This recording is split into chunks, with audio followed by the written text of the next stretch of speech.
चलिए अब हम बात करते हैं राजऋषि तुल्य कुलवंश के बारे में। तो छत्तीसगढ़ के जो स्थानीय राजवंश हुए उसमें सबसे प्राचीन राजवंश के रूप में राजऋषि तुल्य कुलवंश को जाना जाता है।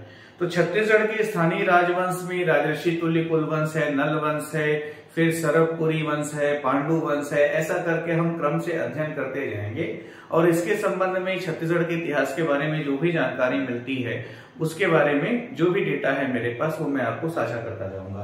तो राजऋषि तुल्य कुलवंश की हम बात करें तो इसमें देखिएगा राजऋषि तुल्य कुलवंश के बारे में जो भी जानकारी प्राप्त होती है, जो भी जानकारी प्राप्त होती है वो कहां से प्राप्त होती है? वो भीमसेन द्वितीय राजऋषि तुल्य कुलवंश का अंतिम शासक हुआ। इसका आरंग ताम्रपत्र प्राप्त हुआ है आरंग में। तो ये ध्यान रखिएगा कि राजऋषि तुल्य कुलवंश के बारे में जानकारी का स्रोत क्या है। तो एकमात्र स्रोत है आरंग ताम्रपत्र भीमसेन द्वितीय का, जिसका जो समय है उस पर जो समय अंकित है वो 182 या 282। तो इसमें जो वन है वो कुछ लोगों का मानना है कि वन है या कुछ इतिहासकारों का मानना है कि 2 है। तो इस वजह से काल जो है इसमें थोड़ी दुविधा उत्पन्न होती है 182 या 282 गुप्त संवत के हिसाब से। ठीक है, तो यदि गुप्त संवत के हिसाब से 182 282 है तो इसको ईस्वी में थोड़ा सा देखा जाए तो ये तीसरी या चौथी सदी के आसपास की बात है। तीसरी सदी या चौथी सदी के आसपास की बात है। तो अब यहाँ पर ये होता है कि इसमें 6 शासकों का वर्णन है। वो 6 शासक कौन है? शुरा, दायित वर्मा, विभीषण, भीमसेन प्रथम, दायित द्वितीय और भीमसेन द्वितीय। इन 6 शासकों का वर्णन है उसमें।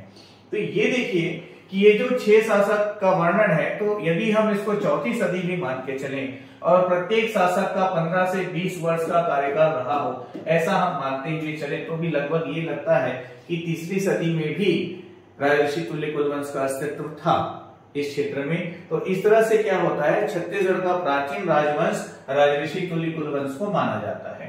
तो छत्तीसगढ़ का सर्वाधिक प्राचीन स्थानीय राजवंश कौन सा है? तो राजऋषि तुल्य कुलवंश है, जिसके बारे में पूरी जानकारी भीमसेन द्वितीय के आरंग ताम्रपत्र से प्राप्त होती है।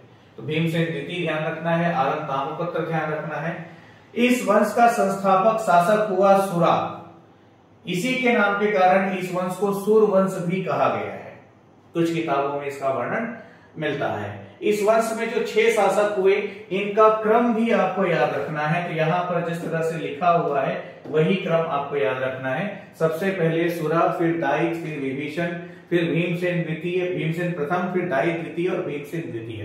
तो प्रीवियस एग्जाम्स में इसको लेकर के प्रश्न भी पूछे जा चुके हैं। राजऋषि तुल्य कुलवंश की जो राजमुद्रा थी, राजमुद्रा मतलब इनके जो अपने सिक्के थे उसमें सिंह का चिन्ह अंकित था। तो इनकी राजमुद्रा में, इनके सिक्कों में किसका चिन्ह अंकित था? सिंह का चिन्ह अंकित था। ऐसी जानकारी मिलती है। इस वंश के 6 राजाओं का वर्णन मिलता है। कलिंग के शासक हुए खारवेल। कलिंग के शासक हुए खारवेल। इनकी जो उड़ीसा प्रशस्ति है उसमें राजऋषि तुल्य कुल विनसुत उल्लेखित है इस क्षेत्र को लेकर के। मतलब ये सारी बातें इस क्षेत्र में राजऋषि तुल्य कुलवंश के प्रमाण को स्पष्ट करती है। उनका प्राचीन इतिहास यहाँ पर इस क्षेत्र में रहा होगा, इस बात की पुष्टि करती है। तो राजऋषि तुल्य कुलवंश के बारे में जो भी चीजें अभी आपको बताई गई वो सभी आपको याद रखना है। कंटेंट के साथ साथ प्रीवियस ईयर आए हुए क्वेश्चंस को सॉल्व करते जाइए तो कॉन्फिडेंस बिल्डअप होगा।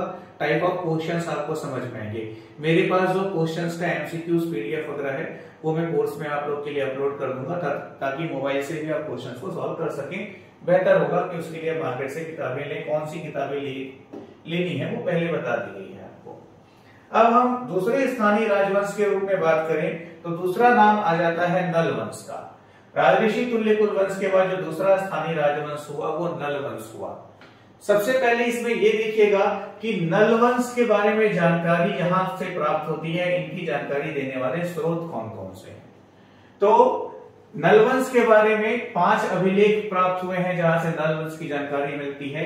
तो ये जो अभिलेख है किसका है, कहां है, ये थोड़ा ध्यान में रखना है। ये आपका इंडियन हिस्ट्री का भी प्रश्न हो जाता है। तो भगत वर्मा का रिद्धिपुर ताम्रपत्र जो कि अमरावती से प्राप्त हुआ है। पोड़ागढ़ अभिलेख, पोड़ागढ़ मतलब जयपुर राज्य, तो जयपुर का पोड़ागढ़ अभिलेख अर्थपति का केसरी बेड़ा ताम्रपत्र, ये पूछा जा चुका है कि केसरी बेड़ा ताम्रपत्र किसका है। पड़िया पाथार लेख उड़ीसा, और विलास तुंग का राजिम अभिलेख, विलास तुंग का जो राजिम अभिलेख प्राप्त हुआ है। ये 5 अभिलेख हैं जहां से नल वंश के बारे में जानकारी मिलती है, और अन्य कुछ ऐसे स्रोत हैं जहां से नलों के बारे में कुछ जानकारी प्राप्त होती है। उनमें से एक है गुप्त, समुद्रगुप्त की प्रयाग प्रशस्ति, जिसकी रचना उनके कवि हरिश्चंद्र द्वारा की गई थी। गुप्त वंश का वकाटक, गुप्त वंश या वकाटक वंश का रिद्धिपुर ताम्रपत्र, ठीक है। चालुक्य शासक पुलकेशिन प्रथम की ऐहोल प्रशस्ति, पुलकेशिन प्रथम की ऐहोल प्रशस्ति, और पल्लव नंदी वर्धन के उदयदिरम ताम्रपत्र से भी नल वंश के बारे में जानकारी प्राप्त होती है। देखिएगा, छत्तीसगढ़ के इतिहास के संदर्भ में इनका जो शासनकाल रहा वो 5वीं से 12वीं शताब्दी तक रहा, लगभग टेंटेटिव, कहीं कहीं पर ये 4वीं शताब्दी वगैरह से भी मिलता है। तो ध्यान दीजिएगा, छत्तीसगढ़ के प्राचीन इतिहास के संदर्भ में डेट को लेकर के हम विवाद नहीं कर सकते, अलग अलग किताबों में अलग अलग तिथि का वर्णन है, ठीक है। नल वंश का संस्थापक शासक हुआ वराहराज, नल वंश का संस्थापक शासक हुआ वराहराज। इनका शासन क्षेत्र मुख्य रूप से बस्तर था, ठीक है। तो बस्तर में कोरापुट, कोरापुट का वर्तमान नाम कांकेर है, ये ध्यान में रखिएगा। तो कोरापुट, इनकी राजधानी रही पुष्करी, इनकी राजधानी रही पुष्करी, जिसको वर्तमान में भोपालपट्टनम, भोपालपट्टनम बीजापुर जिले के अंतर्गत आता है। भोपालपट्टनम का पुराना नाम है पुष्करी। और ये जो थे वकाटक वंश के समकालीन थे, या वकाटक वंश इस वंश से समकालीन था। ये सारी बातें जो है प्रमुख जानकारी के रूप में आपके सामने हैं। अब देखते हैं नल वंश कालीन सिक्के वगैरह जो प्राप्त हुए हैं वो कोना गांव के अड़ेगा नामक ग्राम में तथा बालोद जिले के कुलिया ग्राम में। तो कोंडा गांव का अड़ेगा और बालोद जिले का कुलिया नामक ग्राम में 55 स्वर्ण मुद्राएं प्राप्त हुई हैं नल वंश की। तो कोंडा गांव के अड़ेगा से जो प्राप्त मुद्रा है इसकी संख्या जो है 32 है। तो 32 में से नल वंश के जो शासक हैं वराहराज, तो 32 में से 29 जो है संस्थापक राजा वराहराज के हैं। तो नल वंश के किस शासक की 29 स्वर्ण मुद्राएं प्राप्त हुई है ऐसा पूछा जा चुका है, ये वराहराज है। भौदत्त वर्मा ये भी नलवंशी शासक हुआ। इनका एक सिक्का और अर्धपट्टी भट्टारक, महाभट्टारक भी कहते हैं, इसका 2 स्वर्ण मुद्रा, इस तरह से 29 और 31 और 2 32 स्वर्ण मुद्रा जो है कोंडा गांव के अड़ेगा ग्राम से प्राप्त हुआ है। ये जो स्वर्ण मुद्राएं हैं इस पर नंदी तथा अर्धचंद्र की आकृति का अंकन है। तो ये नया प्रश्न बन सकता है कि नलवंशियों के सिक्कों पर किस प्रकार की आकृति निर्मित है। तो नंदी तथा अर्धचंद्र, ध्यान रखिएगा, नंदी मतलब भगवान शिव का नंदी, यहां से ये भी क्लियर होता है कि ये स्वयं के उपासक रहे होंगे, ठीक है। तो नंदी तथा अर्धचंद्र, अर्धचंद्र, अर्धचंद्र भी मतलब शिव जी के मस्तक पर विराजमान होता है। तो ये इनके मुद्रा पर ये चिन्ह अंकित थे। बालोद का कलिया नामक जो ग्राम है वहां से भी 20 स्वर्ण मुद्राएं प्राप्त हुई हैं नलवंश के समर्थन में, जहां से नलवंश के, जिसके माध्यम से नलवंश के शासन के क्षेत्र में पुष्टि होती है। अब हम अलग अलग शासकों के आधार पर इस पर चर्चा करें तो देखिएगा नलवंशी शासकों का जो पूरा क्रम है वो ईस्वी संवत के साथ यहाँ पर मेंशन है। थोड़ा यहाँ पर आपको वर्कआउट करना है, पर डेट वेट को एकदम से याद नहीं करते रहेंगे। शिशुक, शिशुक के बाद व्याघ्रराज, व्याघ्रराज के बाद वृषभराज, फिर वराहराज।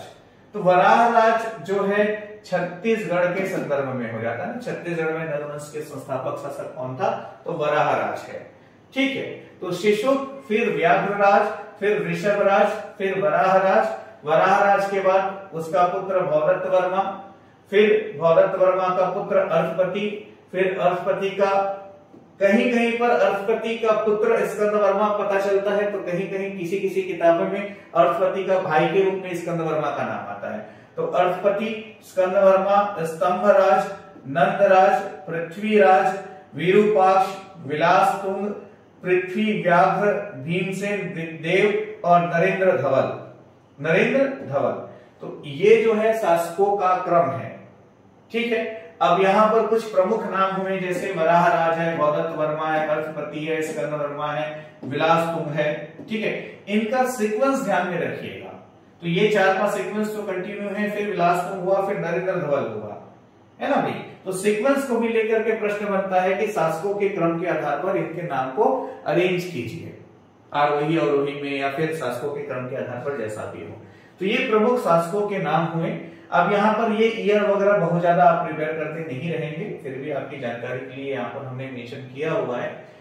व्याघ्रराज के संदर्भ में देखें तो 350 ईस्वी में समुद्रगुप्त का जो प्रयाग प्रशस्ति है, जिसके ऊपर हमने पहले भी चर्चा कर रखी है, तो उनका जो दक्षिण विजय अभियान था उसके अंतर्गत समुद्रगुप्त ने महाकांतार के शासक व्याघ्रराज को पराजित किया था। व्याघ्रराज जो था नलवंशी शासक था। ठीक है, तो ये जो दक्षिण अभियान है उसमें ग्रहण मोक्षानुग्रह, ग्रहण मोक्षानुग्रह शब्द है, ध्यान रखिएगा। ये समुद्रगुप्त की एक नीति हुई जिसके अंतर्गत ये क्या करता था, किसी क्षेत्र को जीतने के बाद वहां के शासक को अपनी ओर से शासन करने की छूट देता था, उस क्षेत्र को अपने पूरे साम्राज्य में शामिल नहीं करता था। तो इस नीति का नाम है ग्रहण मोक्षानुग्रह। ये नया प्रश्न हो सकता है आने वाले एग्जाम के लिए, ग्रहण मोक्षानुग्रह। तो प्रश्न बनता है कि समुद्रगुप्त ने अपनी किस नीति के तहत इस क्षेत्र को अपने साम्राज्य में शामिल नहीं किया, तो उस नीति का नाम है ग्रहण मोक्षानुग्रह। ठीक है भाई, तो व्याघ्रराज और आपका समुद्रगुप्त ने कौशल क्षेत्र के शासक महेंद्र को भी पराजित किया था, उसके साम्राज्य को भी शामिल नहीं किया था। मतलब ये था कि ये अपने गुप्त राजवंश के अधीन बस्तर क्षेत्र में शासन करने की स्वतंत्रता दी गई थी। वैसे ही महेंद्र को गुप्त शासन के अधीन छत्तीसगढ़ के मैदानी क्षेत्र मतलब कोसल क्षेत्र में शासन करने की स्वतंत्रता प्रदान की गई थी। ठीक है, तो ये व्याघ्रराज के संदर्भ में हुआ। वराहराज के बारे में भी हमने आपको बताया, रिद्धिपुर अभिलेख से वराहराज के बारे में जानकारी मिलती है। तो किस अभिलेख से वराहराज के बारे में जानकारी मिलती है, ध्यान रखिएगा। इसकी 29 स्वर्ण मुद्राएं प्राप्त हुई हैं, अभी हमने डिस्कस किया, जिस पर नंदी और अर्धचंद्र का चित्र अंकित था। इससे ये पता चलता है कि निश्चित तौर पर शैव धर्म या शिव धर्मावलंबी होने का साक्ष्य देता है, शैव धर्म के उपासक थे, इस तरह का साक्ष्य हमारे समक्ष प्रस्तुत होता है। ठीक है, अगले क्रम में अगले शासक के बारे में हम बात करें तो इसमें देखिएगा भवदत्त वर्मा। तो पिछले सेशन में भी मैंने आपको बताया था वाकाटक शासक हुए और इधर आपके नलवंशी हुए। तो वाकाटक और नलवंशी का आपस में संग्राम होता रहता, आपस में इनका युद्ध वगैरह होता रहता था, संघर्ष होता रहता था। तो पिछले सेशन में भी मैंने आपको बताया था कि भवदत्त वर्मा ने नरेंद्र सेन को पराजित किया था, फिर प्रवर सेन ने फिर पराजित किया था, फिर अर्धपति मारा गया, फिर स्कंद वर्मा ने पृथ्वी सेन के पुत्र देवसेन को पराजित किया था। तो इस तरह से पिछली जो घटनाएं हैं वो पिछले सेशन में मैंने आपको बताया था, वही बातें यहाँ पर भी है। तो भवदत्त वर्मा वाकाटक शासक नरेंद्र सेन का समकालीन था, जिसको इसने पराजित किया था। इसकी राजधानी थी नंदीवर्मन, जिसको नष्ट कर दिया था। नंदीवर्मन वर्तमान का नागपुर क्षेत्र है। ठीक है, तो अपनी पिता का पराजय का बदला लिया था भवदत्त वर्मा ने, है ना भाई। तो फिर रिद्धिपुर ताम्रपत्र में भवदत्त वर्मा को महाराज या नल वंश प्रसूत इस तरह के नाम से इनका संबोधन किया गया है। श्री महाराज भवदत्त वर्मा भी कहा गया है। महासेनापति श्रेष्ठ राज सस्य विभव और महेश्वर नाम से भी संबोधित किया गया है। तो भवदत्त वर्मा जो था पराक्रमी था और साम्राज्य क्षेत्र के विस्तार में बिलीव करता था। ये अपनी सेना का सेनापति भी था शासक बनने के पहले, तो इसीलिए महासेनापति श्रेष्ठ राजस्व विभव ऐसा करके इसकी संज्ञा दी गई है, इस तरह से इसकी तारीफ की गई है। तो ये विभिन्न वर्णन मिलते हैं। अब इसको आपको याद करना भी है तो मुख्य परीक्षा के दृष्टिकोण से देखा जाए तब याद करना उचित होगा। वनडे एग्जामिनेशन प्रारंभिक परीक्षा के लिए इस तरह के जो है उन चीजों को हमको ज्यादा ध्यान नहीं देना है। पहले भी मैंने बताया था, अभी मैं बताता हूँ। आपका जो प्राचीन इतिहास वाला भाग है वहां से नए प्रश्न पूछे जाने की संभावना बहुत कम रहती है। प्रीवियस जो क्वेश्चंस आ चुके हैं उसकी तैयारी आपको पहले करनी है। ठीक है, मेंस में भी प्राचीन इतिहास से बहुत ज्यादा प्रश्न नहीं दिखाई पड़ते हैं। अर्धपति भवदत्त वर्मा का पुत्र हुआ, युद्ध क्षेत्र में इसकी मृत्यु हुई थी, इसके बारे में पिछले सेशन में भी हमने बात किया था। तो केसरी बेड़ा ताम्रपत्र से इसकी जानकारी मिलती है। वाकाटक शासक पृथ्वी सेन ने इसको पराजित किया था। ठीक है, फिर स्कंद वर्मा की बात करें तो अर्धपति का अनुज था। अब देखिए कहीं पर भाई तो कहीं पर पुत्र की जानकारी मिलती है। तो कोड़ागढ़ अभिलेख से इस बात की जानकारी मिलती है कि इसने फिर वही पृथ्वी सेन का जो पुत्र हुआ देवसेन, ये देवसेना नहीं है, देवसेन है। पृथ्वी सेन का वाकाटक शासक हुआ पृथ्वी सेन, उसका पुत्र हुआ देवसेन। तो उसको पराजित करके उसको मार दिया था स्कंदवर्मा ने, अर्थपति जो इनके पिता हुए उनकी मृत्यु का बदला लेने के लिए। ठीक है, स्तंभराज और नंदराज इनकी जानकारी कुलिया अभिलेख जो कि बालोद जिले से प्राप्त हुई है से मिलती है, पर ज्यादा कोई जानकारी हमारे पास है नहीं। विलासतुंग के बारे में ये जानकारी मिलती है कहां से, राजिम अभिलेख से, कि इसने राजिम मंदिर का निर्माण करवाया था जो कि एक विष्णु मंदिर है और यह विष्णु धर्म का उपासक था। ठीक है, तो पीड़िया नामक प्रसाद जो है राजीव लोचन मंदिर में उपलब्ध कराया जाता है, वहां पीड़िया का प्रसाद दिया जाता है। ठीक है, पांडुवंशी शासक महाशिवगुप्त जो हुआ, महाशिवगुप्त बालार्जुन जो हुआ, वो विलासतुंग के समकालीन था। ठीक है, आगे हम पांडुवंश के बारे में बात करेंगे तो इसका और स्पष्टीकरण मिलेगा। नरेंद्र धवल की हम बात करें तो इसको, नरेंद्र धवल को नलवंशियों का अंतिम शासक माना गया है, अंतिम नलवंशी शासक के रूप में नरेंद्र धवल को जाना जाता है। ठीक है, इसके बाद नलवंश के बारे में कोई विशेष साक्ष्य या जानकारी नहीं मिलती है। दंडकारण्य क्षेत्र में, अब देखिए नलवंश का जो विस्तार था छत्तीसगढ़ के दक्षिण से लेकर उत्तर क्षेत्र तक की हम बात करें तो नलवंशियों के बाद जो छत्तीसगढ़ का दक्षिण क्षेत्र हुआ वहां पर नागवंशी आ गए, और छत्तीसगढ़ का जो मैदानी क्षेत्र हुआ उधर सोमवंशी आ गए और नलवंशियों की सत्ता समाप्त हो गई। इस प्रकार के प्रमाण आपको मिलते हैं। ठीक है, तो अभी हाल ही में अमरोही जी की किताब आई है छत्तीसगढ़ का इतिहास, जिसका पीडीएफ हम आपको उपलब्ध भी करा रहे हैं इस कोर्स कंटेंट के साथ। तो देखिएगा, इसमें दो तरह के नोट्स हम आपको उपलब्ध करा रहे हैं। एक में जो है छत्तीसगढ़ का इतिहास हमारा बनाया हुआ नोट्स है, एक अमरोही जी की जो किताब है उसका पीडीएफ आपको उपलब्ध कराया जा रहा है, और साथ ही में एमसीक्यूज के पीडीएफ भी उपलब्ध कराए जा रहे हैं। तो वीडियो लेक्चर के साथ साथ इन सारी चीजों को आपको फॉलो करते हुए पढ़ना है और खुद का नोट्स और खुद का कंटेंट डेवलप करना है। इस चीज को जरूर ध्यान में रखिएगा। नलवंशी के बाद सरभपुरी वंश का वर्णन मिलता है। तो सरभपुरी वंश की जब हम बातचीत करें तो इसमें थोड़ा सा ये ध्यान दीजिएगा कि कहानी है, मतलब समझने के लिए, कि उड़ीसा क्षेत्र जो हुआ तो उस समय वकाटकों का शासन था उड़ीसा। छत्तीसगढ़ में भी वकाटकों का प्रभाव उड़ीसा क्षेत्र से ही देखने को मिलता है। ठीक है, तो उड़ीसा क्षेत्र में वकाटक वंश था और एक वकाटक शासक हुआ जिसका नाम है प्रवर सेन द्वितीय। ठीक है, वकाटक शासक हुआ कौन? प्रवर सेन द्वितीय। तो प्रवर सेन द्वितीय का दरबारी था कौन? सरभराज। ये देखिएगा, प्रवर सेन द्वितीय का दरबारी था। कौन था दरबारी? प्रवरराज। तो प्रवर सेन द्वितीय का दरबारी था। होता क्या है, प्रवरराज की मृत्यु होती है तो प्रवरराज के जो दो पुत्र हुए, इन दोनों में आपस में संघर्ष होता है साम्राज्य को लेकर के। दोनों पुत्रों के मध्य साम्राज्य को लेकर के संघर्ष होता है। उस समय सरभराज को प्रवर सेन द्वितीय जो था वो सामंत बनाकर रख दिया था। कहां? छत्तीसगढ़ का जो क्षेत्र है सरभपुर, जिसको वर्तमान में मल्हार के नाम से हम जानते हैं। ठीक है, तो सरभपुर बाद में इस क्षेत्र का नाम पड़ा। तो वो छत्तीसगढ़ के जो मल्हार क्षेत्र था उस क्षेत्र में बतौर सामंत प्रवर सेन द्वितीय की तरफ से कार्य करता था सरभराज। जब दोनों पुत्रों के मध्य विवाद हुआ तो उसने स्वयं को स्वतंत्र शासक घोषित करते हुए सरभपुरी वंश की स्थापना की थी। क्या की थी? सरभपुरी वंश की स्थापना की थी और सरभपुर को अपनी राजधानी बनाई थी। ध्यान दीजिएगा, कौन सी जगह को? सरभपुर को अपनी राजधानी बनाई थी। ठीक है, इसी सरभपुर को मल्हार के नाम से जाना जाता है। इसी सरभपुर का आगे जाकर के नाम प्रसन्नपुर भी हो जाता है ना। इस तरह के प्रमाण हमको, प्रसन्न मात्र ने प्रसन्नपुर नाम की संज्ञा दी है, तो इस तरह के प्रमाण हमको मिलते हैं। तो देखिएगा परीक्षा के दृष्टिकोण से कौन कौन सी जानकारी हमारे पास है जो कि महत्वपूर्ण हो जाता है। इस वंश का संस्थापक शासक हुआ सरभराज, है ना भाई। सरभपुरी वंश की स्थापना किसने की? सरभराज ने की। सरभपुर मतलब कि आपका मल्हार क्षेत्र, लीलागर नदी के किनारे, ये भी जानकारी मिलती है। ठीक है, और स्रोत हुआ इस तथ्य का स्रोत कहां से है? एरण स्तंभ लेख। किसका? भानुगुप्त का। तो भानुगुप्त के एरण स्तंभ लेख से जानकारी मिलती है। ठीक है, तो इसका उत्तराधिकारी हुआ सरभराज, सरभराज का उत्तराधिकारी हुआ नरेंद्र। तो अभी शासकों का जो पूरा क्रम है उसके बारे में हम सरभपुर के संदर्भ में बातचीत करेंगे।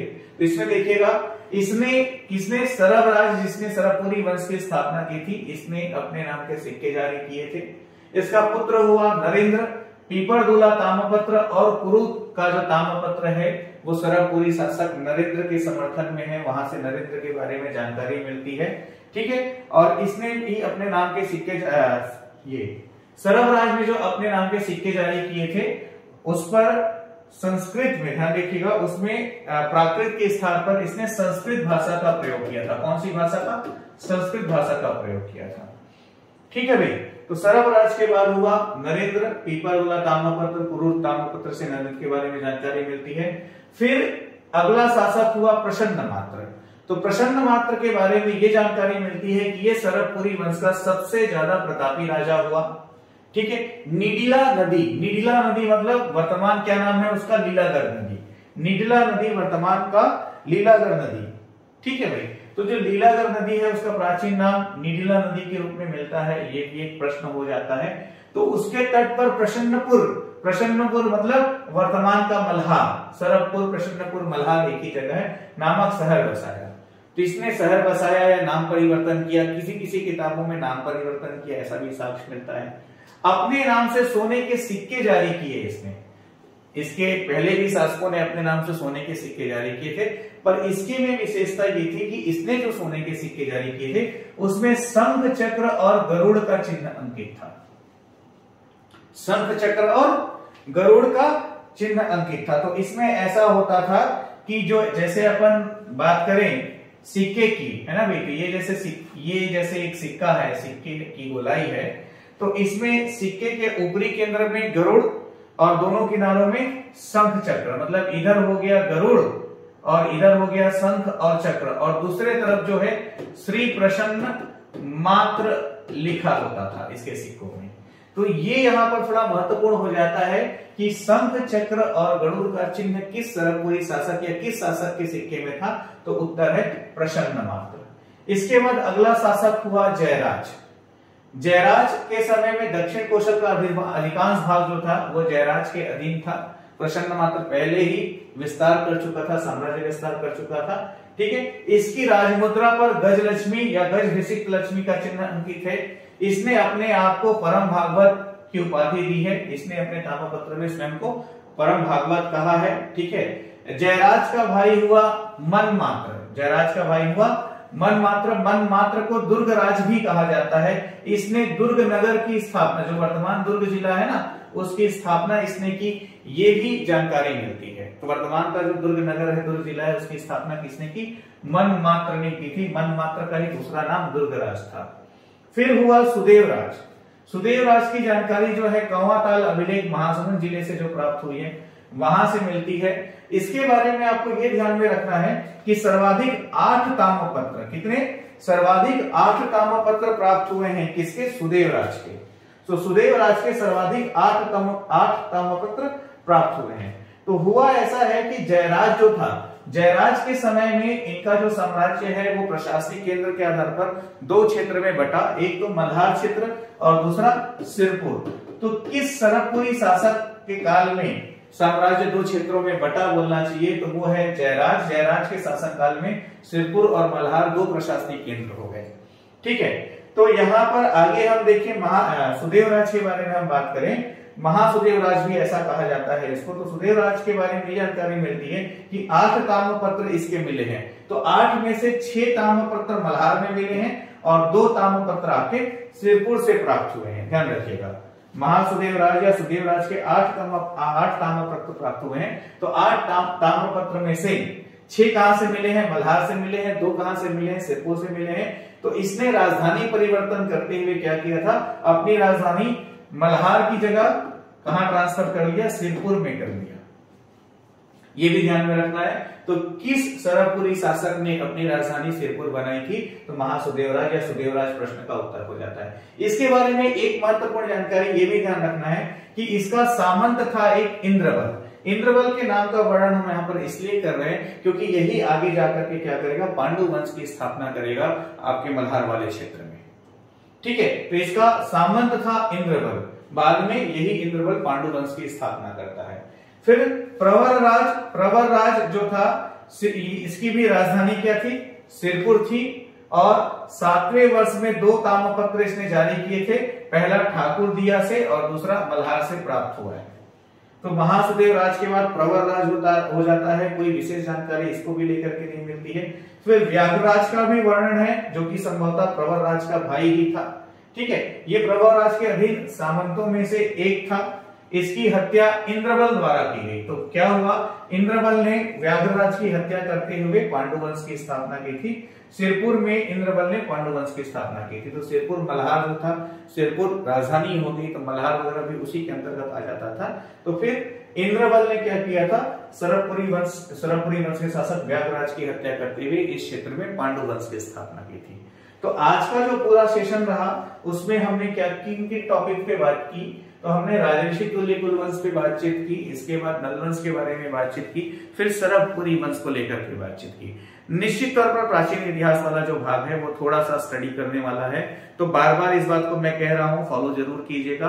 प्राचीन इतिहास को लेकर के बहुत ज्यादा एनर्जी हमको नहीं लगानी है। यदि मैं प्रीलिम्स की बात करूं या किसी भी वनडे एग्जाम की बात करूं, तो प्रीवियस ईयर के जितने भी प्राचीन इतिहास के क्वेश्चंस एग्जाम में पूछे हुए हैं, सिर्फ उसी को आप 4 बार 5 बार प्रैक्टिस कर लें, तो उससे ज्यादा कुछ भी और आपको पढ़ने की आवश्यकता नहीं है। लेक्चर जरूर देखिए, लेक्चर देखने से एक बार क्या होता है, सीक्वेंस समझ में आता है, सुना हुआ है तो एमसीक्यू से आंसर सेलेक्ट करने में थोड़ी आसानी होती है, क्वेश्चंस के टेक्निक्स थोड़े हमारे द्वारा बताए जाते हैं, तो यहाँ पर आपको जरूर लाभ होता है। Wish you all the best. अगले सेशन में हम पांडुवंश से आगे बढ़ेंगे।